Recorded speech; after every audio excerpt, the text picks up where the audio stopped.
Retourner avec nous et je nous t'ai dit au début, nous avons gagné 3 différents invités avec nous aujourd'hui.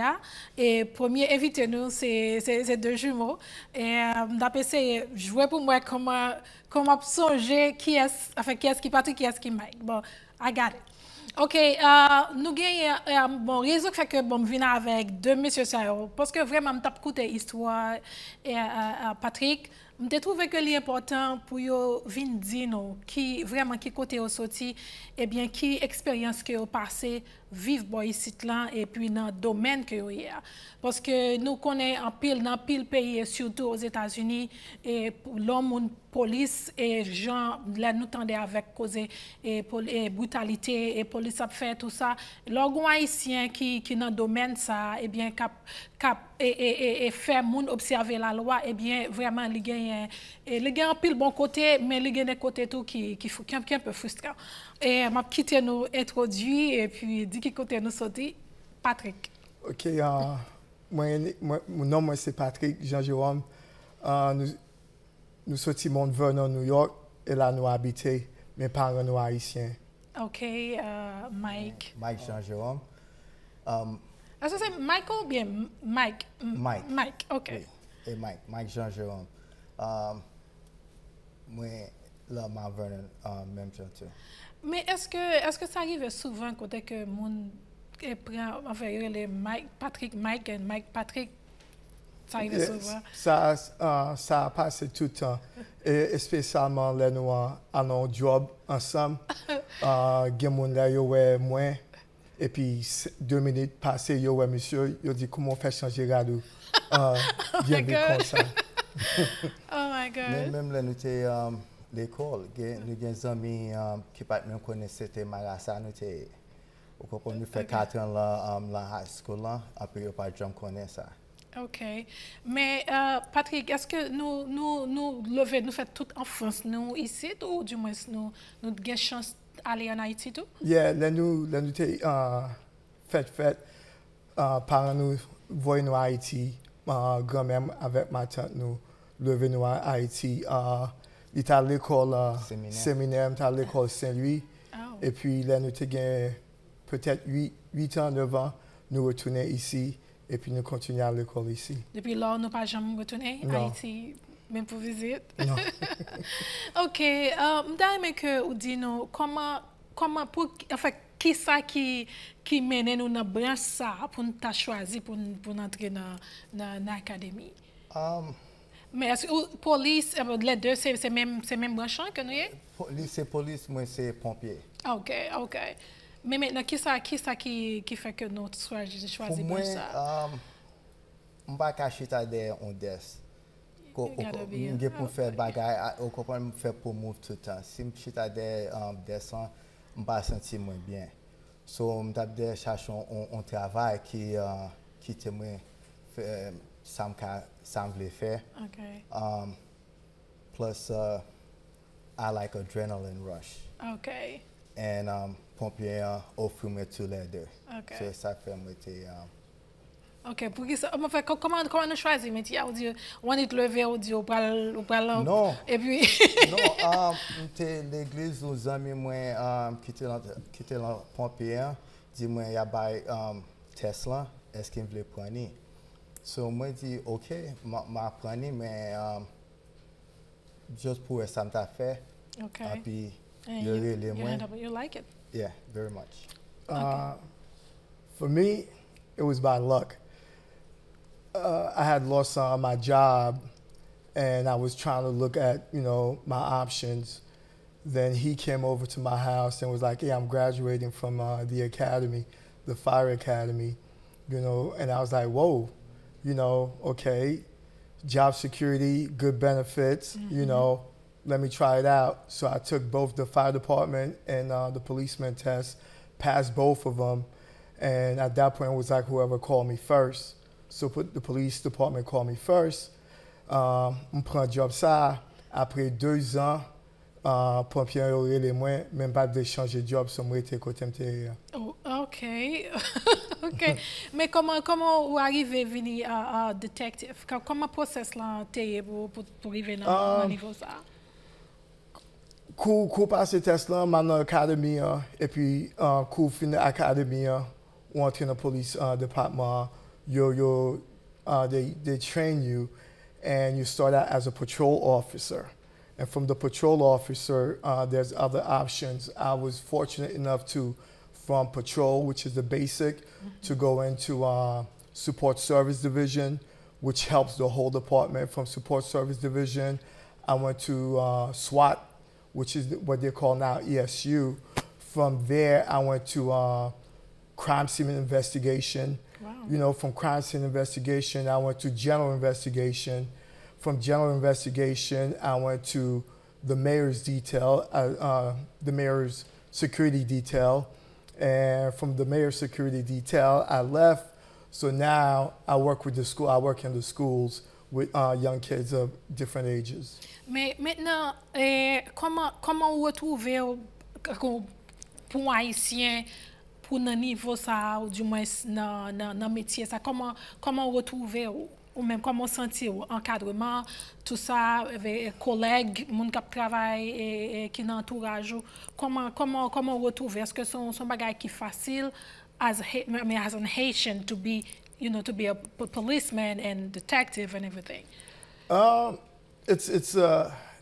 It just shows you, like, regardless of if you're from Haiti, you know, if you put your mind to it, you could do it, you can achieve it. So I like the position I'm in.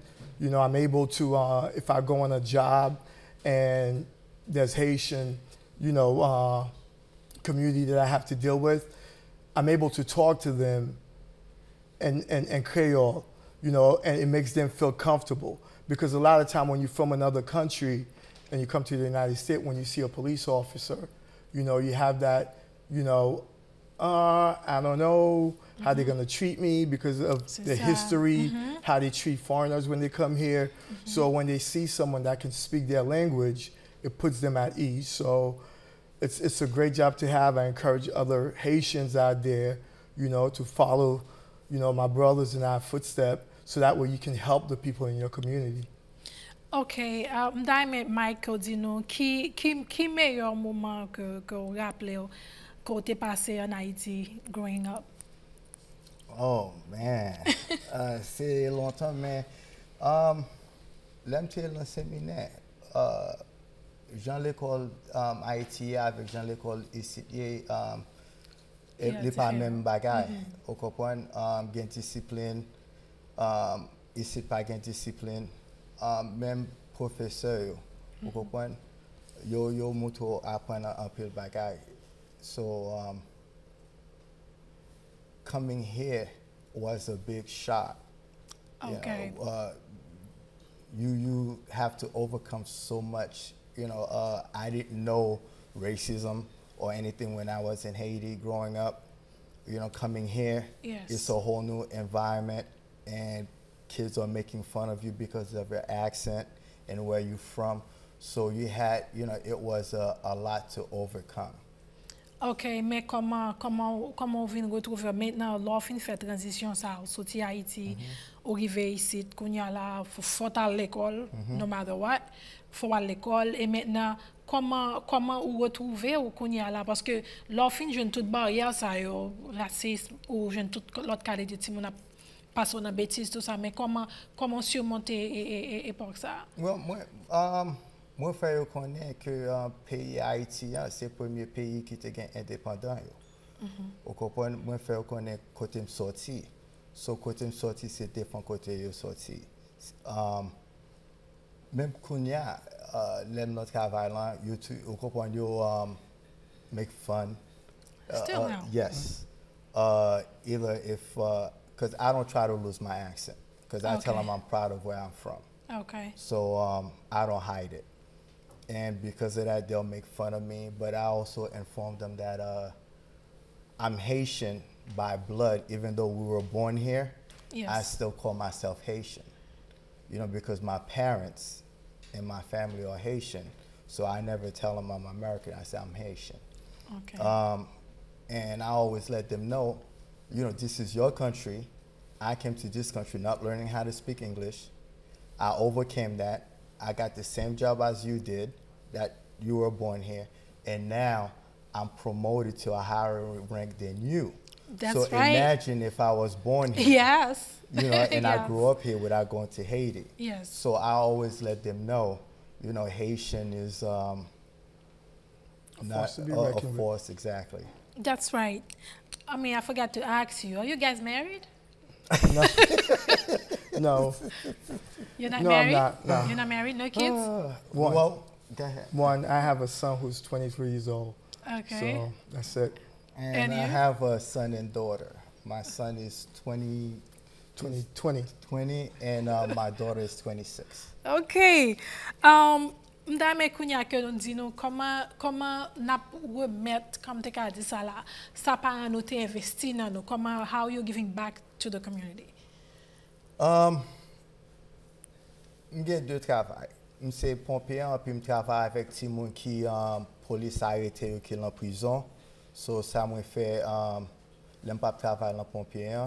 Moi avec ti moun qui commencé 12 ans jusqu'à 20 ans qui a un problème dans la prison yo. So nous teach them how to deal with society. Okay. You know, so almost every week that I'm not working at the firehouse, that's where I go and I give time to them and try to show them, you know what, it doesn't matter where you're from. You could still become a cop or a fireman or whatever you want. Because we also have two brothers. One's a lawyer and one is in the military. Okay. So we all, you know, came from Haiti and we made something of ourselves. So they're born here, they have more opportunity than we did. So there's no reason why they shouldn't take, you know, those opportunity and make something of themselves. Okay. And then now, what will be your last word to our audience? I mean, to tout le monde qui regarde, parce que tout le monde comprenne ça, Patrick, avec Mike, so dit là, parce que vraiment, li pas, quand on sorti, pas important du tout. Quand on fait là pas important, dans famille qu'on fait là pas important parce que grand pile monde qui prend bagage ça qui fait autour nos barrières qui empêche avancer parce que pas sorti dans grand famille parce que pas sorti, yo pas fini l'école parce que I mean it's not too late. Quel que soit sauve les faire, quel que soit monde qu'on veut devenir ou capable faire, quel que soit côté arrêté quel que soit côté où tu as voyagé ou tu as aller, eh bien ou gain opportunité. Just don't be afraid now. What would be qui dernier mot que tu as adressé à tout le monde qui a regardé? Ça me dit c'est haïtien pas baisser tête tout les gens a parlé mal des haïtiens qui baisser tout lever tête tout en puis faire connaître au café n'importe bagarre ou veut faire dans un pays qui pas par parce que au cas où même ma frère moi nous faire. That's right. Yeah.